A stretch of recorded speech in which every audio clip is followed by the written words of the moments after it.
Good evening friends, आपका मेरे YouTube channel legal chapter में हार्दिक स्वागत है। आज हम डिस्कस कर रहे हैं रेंटल इनकम ऑफ ट्रस्ट।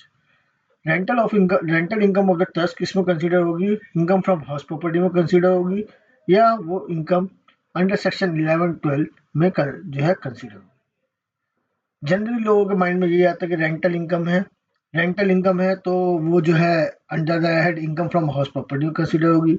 उसमें सेक्शन जो है 24 की डिडक्शंस मिल जाएगी, स्टैंडर्ड डिडक्शंस मिल जाएगी और 30% की इसमें रिपेयर मेंटेनेंस एक्सपेंस मिल जाएगा।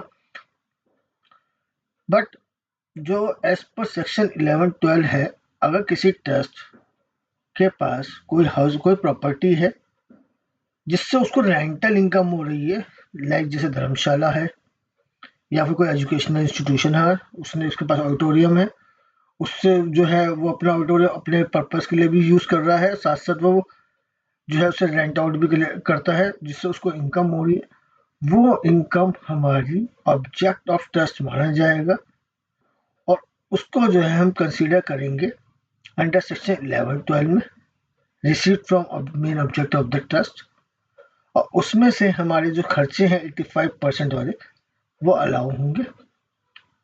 उसको हम सेक्शन 11-12 में ही कंसीडर करेंगे, उसको हम सेक्शन 24 में नहीं लेके जाएंगे। और बहुत सी ऐसी केस लॉ भी आई हैं जिसके अंदर ये हुआ है कि कंसीडर किया गया है कि ट्रस्ट की जो इनकम है वो किस में कंसीडर होगी। इधर जो एजुकेशन इंस्टीट्यूशन है उसका जो है मेन पर्पस तो है एजुकेशन देना, बट अगर कोई उसकी इनकम आ रही है वो जो है उसको लेटिंग आउट करते हो प्रॉपर्टी की, तो उसको क्या कंसीडर किया जाएगा? उसको रेंट आउट जो है उससे जो भी आया है हमारा, उससे जो है इनकम को हम हाउस प्रॉपर्टी में कंसीडर करेंगे या as a business activity consider करेंगे या अंडर सेक्शन 11-12 में कंसीडर करेंगे। तो फाइनली यही जो है डिसीजन है और मेरा ओपिनियन भी यही है कि income from letting out of property by the trust education institution will be considered under section 11-12 and 85% of the income will be allowed as per the provision. Thank you.